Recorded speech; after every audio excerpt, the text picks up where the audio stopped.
Hi guys, this is Katja with Creative Image Studio. In 2014 I created a mini album in memory of my father who passed away in that year, and the album was for my mother so she could keep pictures of my dad and keep them forever.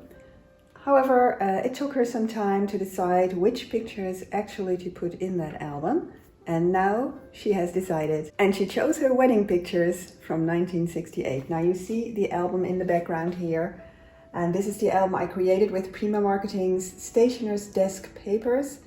Beautiful papers, and you can also see that even in 6 years, almost 6.5 years time, this album still stands. It is still functional and it hasn't disintegrated or something. So it's a really quality work. Now, I will show you this week the album filled up with all of these wedding pictures. Of course, they are in black and white because it was 1968, but it will also give you a taste, the atmosphere, how such an album would look actually filled up with pictures, and also how beautiful it is to create such an album for your wedding.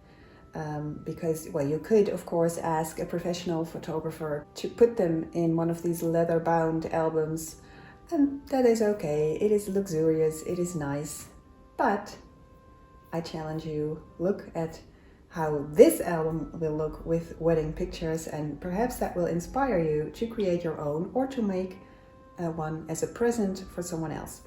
Now, you don't have to do wedding pictures, of course. You can fill it up with any kind of occasion, and you can, of course, choose the appropriate paper collections to go along with that. As a matter of fact, I have made a second album, and you can see that here, and this is a completely different atmosphere, completely different color palette, as you can see. So that is it's the same album, same page design, everything is the same, but look how different that looks. So that's just to give you an idea. Now I will walk you through the album just with some music. I won't bother you with me talking through it. So just enjoy and well, leave a comment below and tell me what you think. Okay, thanks guys. Press the like, don't forget that, and subscribe to my channel. See you next time. Bye bye.